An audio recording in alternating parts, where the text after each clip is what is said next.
కర్నూలుకు వస్తే ఏ ప్యాలెస్ గుర్తుకు వస్తుంది?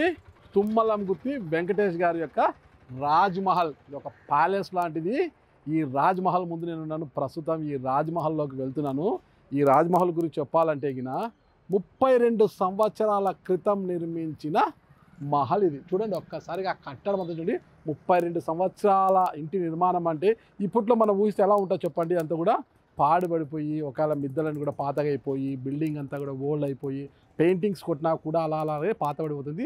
దాని యొక్క విలువ కూడా తగ్గిపోయి ఉంటుంది. కానీ 32 సంవత్సరాల క్రితం నిర్మించిన ఈ భవంతి మాత్రం, ఈ టీజీ వెంకటేష్ గారి రాజ్మహల్ మాత్రము రోజు రోజుకి వన్నె తగ్గకుండా అలా పెరుగుతూ పోతుంది. అంటే ఎక్కడా కూడా వన్నె తగ్గకుండా అలా టీవీగా ఉంది. చూడండి ఒక్కసారి చూడండి ఈ రాజ్మహల్ ఇవంతి. ఈ రాతి కట్టడం చూడండి. అసలుకి అప్పట్లోనే ఇంత నైపుణ్యముతో, ఇంత టెక్నాలజీతో ఎంత బాగా నిర్మించారు. మొత్తం కూడా ఈ చుట్టూ చూడండి ఎంత పెద్ద ప్రహరీ కూడా ఉంది.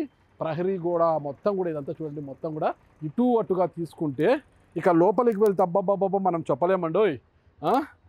తుంగభద్ర కాలువకి ఆనుకొని ఇల్లు ఉండడము, చల్లటి గాలులు, లోపలే అంటే మైసూర్లో బృందావన్ గార్డెన్ ఎలా ఉంటుందో అలాంటి గార్డెన్ లోపల ఉండడము, మ్యూజికల్ ఫౌంటైన్స్, ఓకేనా, వెజిటేబుల్స్, ఆర్గానిక్ వెజిటేబుల్ తోటలు కావచ్చు, పండ్ల తోటలు కావచ్చు, ఇలా చెప్పుకుంటూ పోతే చాలా రకాలు ఇక్కడ కనిపిస్తాయి. అడుగు ఫస్ట్ ఇంట్లోకి వెళ్తే ఇక్కడే రకరకాలైన పక్షుల కిలకిల రావాలతో ఈ ప్రాంతం అంతా ఎప్పుడు కూడా హ్యాపీగా ఉంటుంది. ఇక్కడే గుర్రాలు కావచ్చు, పక్షులు కావచ్చు, ఆవులు, ఇంకోటి ఆవులు, గేదెలు అన్నీ లోపలే కనిపిస్తాయి మనకు.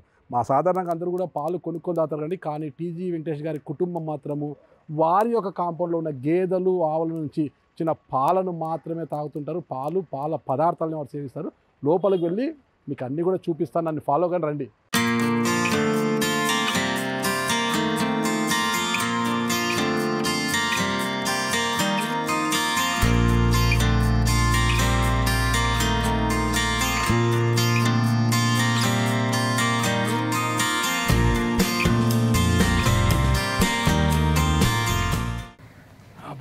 బాబా లోపలికి వచ్చేసాం కదా. చూస్తేనే ఇప్పుడు నేను చెప్పిన బృందావన్ గార్డెన్ లాంటి ఒక తోట ఇటువైపు ఉంటే, ఫౌంటైన్స్ అన్నీ అటువైపు ఉన్నాయి.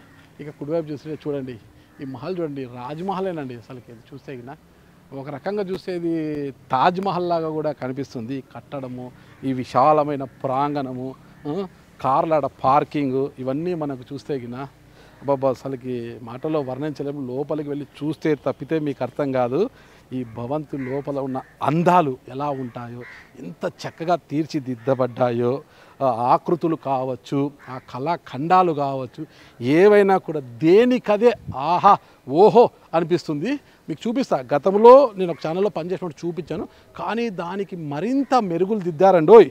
అంతేకాదు ఇదే కాలంలోనే ఇంటితో పాటు ఈవినింగ్ టైమ్స్ ఆడుకోవడానికి, ఉదయం పూట ఆడుకోవడానికి గోల్ఫ్ కోర్ట్ ఒకటి ఉంది.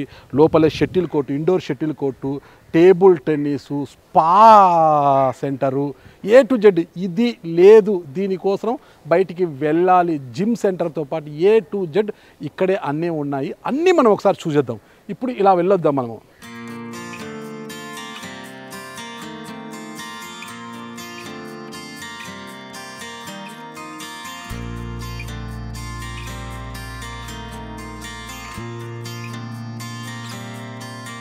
టీజీ వెంకటేష్ గారి ఇంట్లోకి రాగానే వాళ్ళ కాంపౌండ్లో ఒక ఏనుగు ఎంత చక్కగా టీవీగా నిలబడ్డట్లు కనిపిస్తుంది కదా ఈ ఏనుగు మనకు.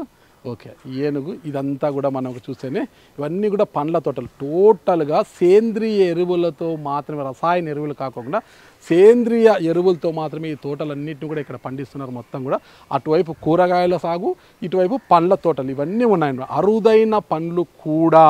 తెల్ల నేరేడు, మామూలు నేరేడు పళ్ళు చూస్తుంటాం నల్లగా ఉంటాయి కదా, కానీ తెల్ల నేరేడు అవన్నీ మీకు చూపిస్తా. ఓకేనా? మరి ఇక్కడ నుంచి మనము ముందుకు వెళ్తే అంటే ఎప్పుడైనా తన ఫ్యాక్టరీస్ కావచ్చు, ఎన్నికల ప్రచారానికి కావచ్చు, ఎక్కడైనా దూరప్రాంతాలకు భారత్ బెంజ్ ఒక మినీ బస్సు కూడా ఇక్కడ ఉందన్నమాట. తమ కుటుంబ సభ్యులు ప్రయాణించడానికి అనుకుంటా. ఇదంతా కూడా ఎప్పుడైతే మంచి టెంకాయ చెట్లు కావచ్చు, పూల మొక్కలు, పూల చెట్లు, A to Z ఇక్కడ ఈ గార్డెన్లో మనము చూడొచ్చు అనమాట. ఎంత చక్కగా ఉంది, చక్కటి వాతావరణం, ఒక మంచి ఆక్సిజన్ అందించే మొక్కలు కూడా ఇక్కడ ఉన్నాయి. ఇక మనం ఇలాగే పోతే తుంగభద్ర కాలువ, తుంగభద్ర నది ఆడ పారుతూనే ఉంది. ఇక్కడ కూడా ఈ కొలను చూడండి ఎంత చక్కగా ఉంది ఇదంతా కూడా. ఇదంతా ఈ కొలను అదంతా కూడా ఎంత చక్కగా ఉంది ఇదంతా కూడా. ఇలా నడుచుకుంటూ పోతే ఎక్కడైనా మనము బయట పార్కుల్లోనే ఆడ నడుస్తాం, కానీ ఇక్కడ నడుస్తుంటే నిజంగా మనం పార్కుల్లో నడుస్తున్నామా అన్నట్లు అనిపిస్తుంది ఇదంతా కూడా మనకు. పూల మొక్కలు, టెంకాయ చెట్లు, అటువైపు అక్కడ కనిపిస్తున్నంత కూడా వెజిటేబుల్స్ అంట, ఓన్లీ ఆర్గానిక్ అన్నమాట. ఎలాంటి పెస్టిసైడ్స్ లేకోకుండా ఓన్లీ ఆర్గానిక్గా కూడా పండించే పంటలు. ఇక్కడ వాళ్ళు కూరగాయలన్నీ కూడా టీజీ వెంకటేష్ గారి యొక్క ఈ గార్డెన్లోనే, ఈ తోటలోనే పండించుకొని వాళ్ళ ఇంట్లో కూడా తింటుంటారు. చాలా డైట్ అంటే ఫుడ్ విషయంలో చాలా జాగ్రత్తగా ఉంటారని చాలా మెలకువలు పాటిస్తుంటారు అనమాట. ఇదంతా చూడొచ్చు అనమాట. ఇక్కడ పక్కనే తీసుకుంటే మనకు ఇక్కడ భూగర్భ జలాలకు కూడా తక్కువ ఉండదు, బోర్లో నీళ్ళు పడతాయి.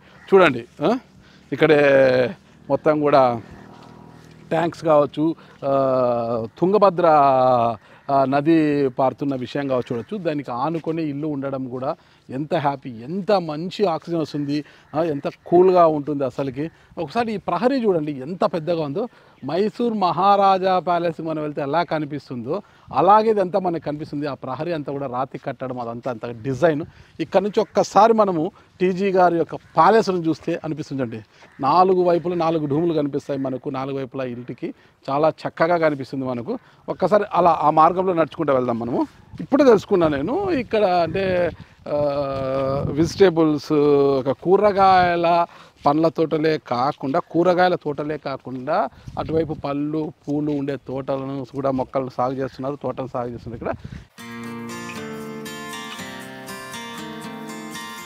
సో ప్రస్తుతం టీజీ వెంకటేష్ గారి ప్యాలెస్ దగ్గర మనం ఈ గార్డెన్లో ఉన్నాం కదా. ఈ తోట అంటే ఇది కూరగాయల తోట, ఇదంతా కూడా ఆర్గానిక్ తోట. అంటే టీజీ వెంకటేష్ గారు చెప్పుకోవాలంటే ఆయనకున్న ఈ రాజ్మహల్ ఎప్పుడూ ఏదో ఒకటి వర్క్ చేస్తూనే ఉంటారు అనమాట. అంటే బిల్డింగ్ యొక్క పనులు, ఆ మహల్ యొక్క పనులు ఏదో ఒకటి జరుగుతూనే ఉంటాయి, మార్పులు చేర్పులు చేస్తూనే ఉంటారు ఆయన. అందులో భాగంగా చూడండి ఇక్కడ తీసుకొచ్చారు, ఇంకా ఏదో వర్క్ చేస్తున్నారు. ఎక్కడి నుంచి వచ్చారు మీరు? కల్లూరు. ఓకే. ఇక్కడ ప్రాంతాల్లో వచ్చి ఎంత చక్కగా డిజైన్స్ ఇవన్నీ చేస్తున్నారు చూడండి. వర్క్ జరుగుతున్నది. ఇంకా ఏమి అద్దాలనుకున్నారు ఇంటికి అర్థం కావడం లేదు, కానీ చూడండి ఇవన్నీ కూడా మొత్తం ఎంత బాగా డిజైన్ చేస్తున్నారు వీళ్ళంతా కూడా.